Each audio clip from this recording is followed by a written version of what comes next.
જ્યાં સુધી હું ગોંડલને જાણું છું, એ ચાહે ઇન્ટરનેટથી હોય, ત્યાંના લોકોના માધ્યમથી હોય, નિખિલભાઈના માધ્યમથી હોય કે અન્ય રીતે હોય, ગોંડલની અંદર લોકશાહીના નામે એ પછી વિનુભાઈ હોય, નિલેશભાઈ રૈયાણી હોય, લોકશાહીના નામે લોહિયા ખાનદાનશાહી ચાલે છે. એનો મતલબ સીધો સાદો એ છે કે લોકશાહી કોને કહેવાય? લોકશાહી એટલે કે હરેક વ્યક્તિ પોતાનું અભિપ્રાય જણાવી શકે, મંતવ્ય જણાવી શકે, લોકશાહીની અંદર ભાગ લઈ શકે, લોકશાહીની અંદર વોટિંગ પ્રક્રિયા, ઉમેદવારીમાં તટસ્થપણે તમામ પ્રક્રિયાઓ થાય, કોઈ વ્યક્તિ ચૂંટાય, જીતે, એને લોકશાહી કહેવાય. પરંતુ જ્યાં સુધી ગોંડલને હું જાણું છું ત્યાં સુધી ગોંડલની અંદર દાગ ધમકી, એવા ખુલ્લેઆમ એવા ભાષણો આપવામાં આવે છે. એક તો આપણે બધાએ સોશિયલ મીડિયા માધ્યમથી સાંભળ્યા હશે કે ભાઈ જો ગોંડલની અંદર કોઈ ઉપસે તો મારા પરિવારમાંથી કોઈ ઉપસે, જાણે એમની કોઈ પેઢીમાંથી આ સીટ કોઈ મૂકી ગયું હોય એ રીતે. અને જો કોઈ વ્યક્તિ સાહસ પણ કરે છે તો એનું પણ લોહિયાળ પરિણામ આપણે જોઈ ચૂક્યા છે. એવી પણ ખુલ્લેઆમ ધમકી આપવામાં આવે કે હું ઈ જ છું જે 2008 માં 2004 માં હતો. તો અહીંયા સમજવાની એક મુખ્ય વસ્તુ એ છે, અને બીજો પોઈન્ટ પણ છે કે જિગીશાબેને અવારનવાર કીધું અત્યારે અહીંયા 80% પાટીદારોની વસ્તી છે ગોંડલની અંદર.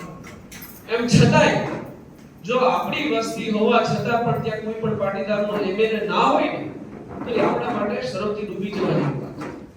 અને હું તો 2022 ની જ લોકસભાની વાત કરીશ જિગીશાબેન, તમે કહો છો પાટીદારની એટલે કે કદાચ આમ આદમી પાર્ટીમાંથી ત્યાં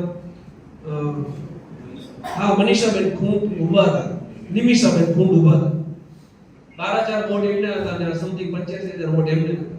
તો પાટીદાર વ્યક્તિ ઉભવા છતાં ત્યાં હારે છે. એનો મતલબ કોઈના કોઈ જગ્યાએ એવું થાય છે કે આપણે જ મનોમંથન કરવાની જરૂર છે. પાટીદાર સમાજને જ મનોમંથન કરવાની જરૂર છે કે આવું કેમ થાય છે. કોઈના કોઈ જગ્યાએ આપણે પણ ટાટિયા ખેંચમાં આવે છે કે ભાઈ ચાલો આપણા વ્યક્તિ ઊભા છે તો આપણે જીતાડી એમને નથી શકતા, જાણે એમની કોઈ પેઢીમાંથી આ સીટ કોઈ મૂકીને ગયું હોય એ રીતે. અને જો કોઈ વ્યક્તિ સાહસ પણ કરે છે તો એનું પણ લોહિયાળ પરિણામ આપણે જોઈ ચૂક્યા છીએ. એવી પણ ખુલ્લેઆમ ધમકી આપવામાં આવે કે હું ઈ જ છું જે 2008 માં 2004 માં હતો. તો અહીંયા સમજવાની એક મુખ્ય વસ્તુ એ છે, અને બીજો પોઈન્ટ પણ છે કે જિગીશાબેને અવારનવાર કીધું અત્યારે અહીંયા કે 80% પાટીદારોની વસ્તી છે ગોંડલની અંદર.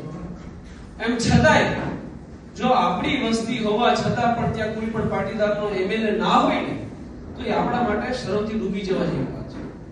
અને હું તો 2022 ની જ લોકસભાની વાત કરીશ જિગીશાબેન, તમે કહો છો પાટીદારની એટલે કે કદાચ આમ આદમી પાર્ટીમાંથી ત્યાં